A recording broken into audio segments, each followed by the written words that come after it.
Hi guys, welcome back to sweet chillies. मैं हूं रुधिर। कैसे हैं आप लोग गाइस? आज हम लोग देखने वाले हैं फैक्टॉइड फैक्ट्स की एक वीडियो, 10 सबसे अजीबोगरीब काम जो सिर्फ ये रानी ही कर सकती है।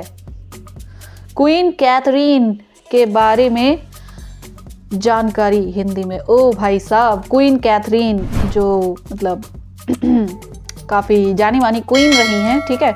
और देखते हैं भाई इनके क्या क्या शौक थे।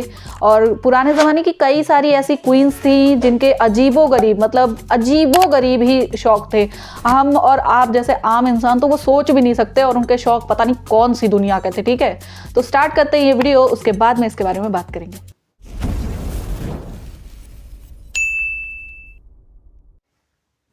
दोस्तों, यूं तो इतिहास में राजा रानियों को लेकर कई तरह के किस्से कहानियां मौजूद हैं, लेकिन आज हम आपको एक ऐसी रानी की हकीकत बताएंगे जिसके बारे में सुनकर आप हैरान ही नहीं, सोचने पर मजबूर भी हो जाएंगे कि आखिर कैसे हो सकता है। अपने समय की सबसे अय्याश इस महारानी की मौत घोड़े के साथ एक अजीब हरकत करने के दौरान हुई थी। दोस्तों, हम बात कर रहे हैं रूस की महारानी कैथरीन द ग्रेट की। इन्होंने अपने महल में सैकड़ों गुलाम पाले थे। रानी के हर छोटे बड़े काम के लिए कुंवारे जवान सेवक तैयार रहते थे। रानी ने अपने महल के हर कमरे में इन गुलामों को तरह तरह के काम दे रखे थे। खास बात तो यह है कि रानी के महल में कोई सेविका नहीं थी। रानी अपने निजी और अंतरंग कामकाज भी गुलामों से करवाना पसंद करते थे। दोस्तों, इस महारानी की अय्याशी के बारे में आगे बताने से पहले आपसे रिक्वेस्ट है कि इस चैनल को सब्सक्राइब कर लें और साथ वाले बेल आइकन को जरूर ऑन कर लें। तो चलिए शुरू करते हैं। किस्सों और कहानियों पर नजर डालें तो रूस की महारानी कैथरीन द ग्रेट सेक्स की ऐसी भूखी औरत थी कि उसने अपने पूरे महल में यंग मर्दों को रखा था। आलम यह था कि महारानी अपने निजी काम के लिए भी उन्हीं मर्दों का सहारा लिया करते थे। कहा जाता है कि कैथरीन और उनके पति पीटर के बीच अच्छे संबंध नहीं थे। रानी की biography Catherine the great love sex and power में इस बात का जिक्र है कि 8 सालों तक दोनों की कोई संतान नहीं हुई और जनता के बीच पीटर की मर्दानगी को लेकर बातें उठने लगी थी। दोनों के बीच संबंध इस कदर कमजोर हुए कि पीटर अपने महल में रंगीनियों में डूब गए और कैथरीन अपने सेनापति के साथ नाजायज संबंधों में रम गई। इसी बीच कैथरीन ने पहले बेटे पॉल को जन्म दिया। अफवाहें उड़ी कि पीटर नामर्द थे और ये बच्चा कैथरीन और उनके सेनापति का था। हालांकि बाद में कैथरीन ने कई प्रेमी बदले और 3 और बच्चों को जन्म दिया और हर बार पीटर की नामर्दगी पर सवाल उठते रहे। पीटर और रानी कैथरीन के बीच कैथरीन के प्रेमियों को लेकर कई बार तकरार हुई और ये तकरार महल के बाहर भी सुनाई दी जाने लगी, लेकिन कैथरीन अपने प्रेमियों से दूरी नहीं बना पाई। एक इतिहासकार ने अपनी किताब में इस बात का उल्लेख किया कि रानी ने महल के पास सेक्स सैलून बनवाया था। रानी के अजीबोगरीब शौक थे। वो अपने सेवकों के साथ संबंध बनाती थी। रानी की मौत के बाद शासक बने उसके बेटे पॉल प्रथम ने जब महल की छानबीन कराई तो रानी के महल के ठीक बराबर में एक छिपा हुआ सैलून मिला जहां यौन कलाकृतियों वाली मसाज कुर्सियां मिली। इन कुर्सियों पर संभोग करते महिलाओं और पुरुषों की मूर्तियां बनाई गई थीं। कहा जाता है कि यहाँ रानी अपनी यौन इच्छाओं को पूरा करने के लिए बैचलर पार्टीज कराती थी, जहां राज्य के जवान लड़कों को पार्टी करने के लिए बुलाया जाता था। रानी इन युवकों के साथ संबंध बनाते थे और अपनी यौन इच्छाओं को पूरा करने का हर संभव प्रयास करते थे। रानी ने इस पैलेस को पेटिट हर्मिटेज नाम दिया था। रूस में स्टेट हर्मिटेज म्यूजियम में रखी सैलून की यौन मूर्तियों वाली मसाज कुर्सियां इसी बात की गवाह हैं कि अपने पति और प्रेमियों के बावजूद रानी कैथरीन अपने कुछ अजीबोगरीब शौक रखते थे, जिसे पूरा करने के लिए वो हर तरह के प्रयोग करते थे। दोस्तों, आपको बता दें कि कैथरीन द ग्रेट का जन्म सन 1729 में यूरोप के उस इलाके में हुआ था जहां आज पोलैंड नाम का देश मौजूद है। कैथरीन द ग्रेट का असली नाम सूफी हुआ करता था। वैसे तो कैथरीन द ग्रेट का जन्म एक शाही खानदान में हुआ था, लेकिन उसके बावजूद उस दौर में कैथरीन के घर के हालात ज्यादा अच्छे नहीं हुआ करते थे। इनके घर में पैसों को लेकर काफी तंगी रहती थी। लेकिन फिर किस्मत से कैथरीन की शादी रूस में रहने वाले पीटर नाम के एक शख्स से कर दी गई, जो बहुत ही जल्द आने वाले दौर में रूस का राजा बनने वाला था। इस शादी के बाद कैथरीन रूस में आकर रहने लगी और वहीं पर इनका नाम सूफी से कैथरीन कर दिया गया, जिस नाम से ये इतिहास में हमेशा के लिए मशहूर हो गई। लेकिन कैथरीन की ये शादी ज्यादा कामयाब नहीं हो सकी, क्योंकि ये शादी तो सिर्फ नाम की शादी थी। क्योंकि कैथरीन का पति और रूस का राजा बड़ा ही सनकी स्वभाव का आदमी था। उसे अपनी खूबसूरत बीवी से मानो कोई लेना देना ही नहीं था, बल्कि वो तो पूरा दिन शराब और लड़कियों के साथ अय्याशी में ही डूबा रहता था। और जब कभी भी होश में रहा करता था तो अपनी सल्तनत की प्रजा पर जुर्म और अत्याचार किया करता था, जिसकी वजह से उसकी सल्तनत में रहने वाले लोग भी उससे काफी परेशान रहने लग गए थे। वहीं दूसरी तरफ पति का सुख न पाने वाली महारानी कैथरीन बिल्कुल अकेली हो गई थी। और आखिरकार अपने पति पीटर के इस खराब रवैये को देखते हुए उसने महल में ही मौजूद 2 ऐसे लोगों को अपना आशिक बना लिया था जो कि ऊंचे पदों पर बैठे हुए थे। उन्हीं दोनों लोगों के साथ महारानी अपना ज्यादातर वक्त गुजारा करते थे। और आखिरकार सन 1762 में कैथरीन द ग्रेट ने अपने इन दोनों आशिकों की मदद से ही अपने पति पीटर के खिलाफ बगावत कर दी और देखते ही देखते रूस का तख्ता पलट करके पीटर को गद्दी से उतारने के बाद उसे जेल भेज दिया। जेल में डलवाने के कुछ दिन बाद ये खबर आई कि महाराजा पीटर अब इस दुनिया में नहीं रहे। कुछ लोगों का ये मानना था कि कैथरीन ने ही अपने आशिकों के साथ मिलकर महाराजा को मरवाया था और ये बात एक हद तक सही भी थी, क्योंकि महारानी कैथरीन अपने पति से बहुत ज्यादा नफरत करते थे। उनका मानना था कि उसने उनकी जिंदगी को नरक बना दिया था। खैर, पीटर की मृत्यु के बाद कैथरीन को रूस की सल्तनत की गद्दी तक पहुंचा दिया गया और सन 1762 में रूस की सल्तनत की गद्दी पर बैठते ही कैथरीन ने बड़ी तेजी के साथ रूस को बदलना शुरू कर दिया। क्योंकि कैथरीन भी खुद भी यूरोप से ताल्लुकात रखा करते थे, इसलिए उन्होंने रूस में यूरोप के रूल्स को लागू कर दिया ताकि रूस भी यूरोप की तरह एक शक्तिशाली देश बन के उभरे। इसके तहत उन्होंने नए नए नियम बनाए और पुराने नियम जो कि प्रजा का शोषण करने के लिए बने थे उनको खत्म कर दिया। इसके अलावा भी कई फैसले प्रजा के हित के लिए लिए गए, जिसके बाद रूस की सल्तनत में एक जबरदस्त समृद्धि और विकास हुआ। इस कारण कैथरीन को वहां की प्रजा कैथरीन द ग्रेट कहकर बुलाने लगी और ये नाम धीरे धीरे पूरे विश्व में और भी ग्रेट होता चला गया। कैथरीन द ग्रेट ने अपनी हुकूमत में रूस की सेना में ऐसे मूलभूत बदलाव किए जिसके परिणाम स्वरूप रूस की सेना और भी ज्यादा मजबूत हो गई। लेकिन दोस्तों, कैथरीन ने अपनी हुकूमत का पूरा दौर ज्यादातर अय्याशी करते हुए गुजारा था। कैथरीन हर दिन अपने नए नए आशिक बनाती और उनके ऊपर बेशुमार पैसा लुटाती।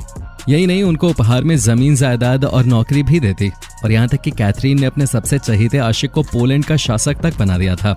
दोस्तों, कैथरीन के महल में मौजूद चीजों को देखकर आज भी कोई भी आम इंसान इस बात का अच्छी तरह से अंदाजा लगा सकता है कि आखिर रूस की महारानी कितनी बुरी तरह से अय्याशी की लत में पड़ चुके थे। कैथरीन द ग्रेट के बेशुमार आशिकों में से सबसे मशहूर आशिक वो था जो उस दौर में रूस की सेना का एक बहुत बड़ा कमांडर हुआ करता था। ये कमांडर कैथरीन द ग्रेट के गद्दी पर बैठने के बाद उनके संपर्क में आया और फिर हमेशा के लिए उनका करीबी आशिक बन गया। ये फौजी कमांडर दिन पर दिन कैथरीन के इतना करीब हो गया कि कैथरीन आने वाली रात को किसके साथ सोएंगी ये तय करना भी इसी फौजी कमांडर की जिम्मेदारी थी। इसके अलावा कैथरीन द ग्रेट की एक मशहूर सेविका भी हुआ करते थे जिसका सिर्फ ये काम था कि जो मर्द कैथरीन द ग्रेट के साथ रात गुजारने वाला है, पहले वो सेविका उसके साथ रात गुजारते। अगर वो मर्द इस सेविका को खुश कर देता तब जाकर सेविका उसे पास करते थे। इसके बाद ही उन मर्दों को महारानी कैथरीन के साथ रात गुजारने का मौका मिलता था और जो मर्द सेविका को खुश करने में नाकाम रहते थे उन्हें महल से बाहर भेज दिया जाता था। दोस्तों, महारानी कैथरीन की सेविका को इतिहास में द लेडी इन वेटिंग के नाम से भी जाना जाता है।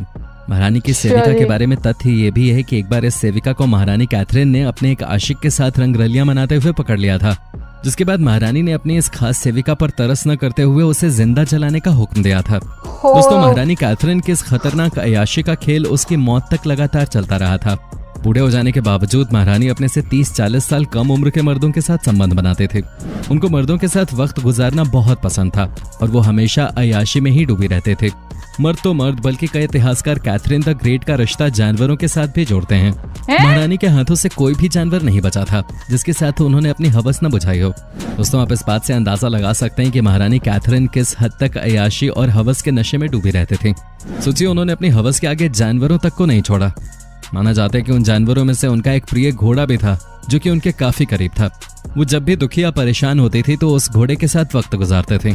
उनके इस घोड़े के साथ जिस्मानी रिश्ते भी थे और यदि आप इस बात को सुनकर हैरान रह गए तो आगे की बात सुनकर आप और ज्यादा हैरान होने वाले हैं। महारानी कैथरीन की मौत को लेकर इतिहासकार अलग अलग राय रखते हैं। कुछ का कहना है कि रानी की मौत टॉयलेट सीट पर बैठते वक्त हार्ट अटैक से हुई, जबकि कुछ इतिहासकार दावा करते हैं कि रानी घोड़े के साथ संभोग करने की कोशिश करते वक्त मारी गई। Catherine the great love, sex and power में भी इस बात का उल्लेख है कि रानी की मौत को लेकर रूस में घोड़े की कहानी काफी चर्चित हुए थे। हालांकि उस वक्त रूस के आधिकारिक महल के प्रवक्ता ने कहा था कि रानी की मौत अस्तबल में हार्ट अटैक के चलते हुए। रानी और घोड़े की बात को बल इस बात से मिलता है कि उनके शासन के चरम दौर में शहरी वर्ग में ये अफवाह उड़ी कि रानी अप्राकृतिक यौन संबंध बनाने की आदी है और वो जानवरों के साथ भी संबंध बनाती है।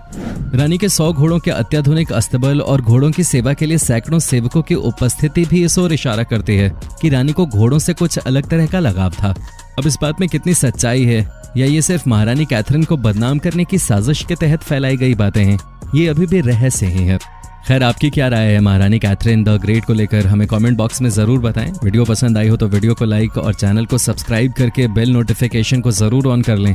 और हाँ, इस वीडियो को अपने दोस्तों में ज़रूर शेयर करें, क्योंकि ये वीडियो आपके दोस्तों तक ज़रूर पहुँचनी चाहिए। धन्यवाद। ओके यार, यहाँ पे ये वीडियो तो ख़त्म, लेकिन पता है क्या, मेरा ओपिनियन थोड़ा सा मिक्स्ड है यहाँ पे। कि देखो, अगर शासन के मामले में बात किया जाए, उनके किंगडम के मामले में बात किया जाए, तो she was a great emperor. मतलब बहुत ज़्यादा उन्होंने अच्छे बदलाव किए, अपनी जनता में सुधार किया, उन पर शोषण बंद किया, ठीक है, उनके विकास के लिए काम किए, सेना के विकास के लिए काम किए, कई सारे ऐसे काम किए जिससे मतलब जनता का कह सकते हैं उद्धार हो सके, है ना। तो इस टाइप से एक शासिका वो बहुत अच्छी थी। लेकिन वही है कि हाँ, हवसी अगर चाहे मेल हो चाहे फीमेल हो, अगर हवसी है तो भैया अंत उसका होना ही होना है, ऐसा ही। और कितनी मतलब क्या भूख थी भैया, इतनी क्या भूख थी कि कोई एक फीमेल सेविका तक नहीं थी उनकी पर्सनल वाली। मतलब एक थी भी तो वो भी किस काम के लिए, वाह वाह वाह वाह वाह वाह, किस काम के लिए थी, हद हो गई। एक ही थी भाई। जब भी हम लोग पुराने ज़माने की कोई भी कहानी वगैरह सुनते हैं तो देखते हैं और सुनते भी हैं कि रानी जो होती थी उनके लिए कई सारी सैकड़ों दासियाँ होती थी, ठीक है। दास तो होते ही थे लेकिन दासियाँ भी होती थी कई सारी, कि वो उनकी पर्सनल ज़रूरतों का ख्याल रखती थी। यहाँ तो उनकी पर्सनल ज़रूरतों का ख्याल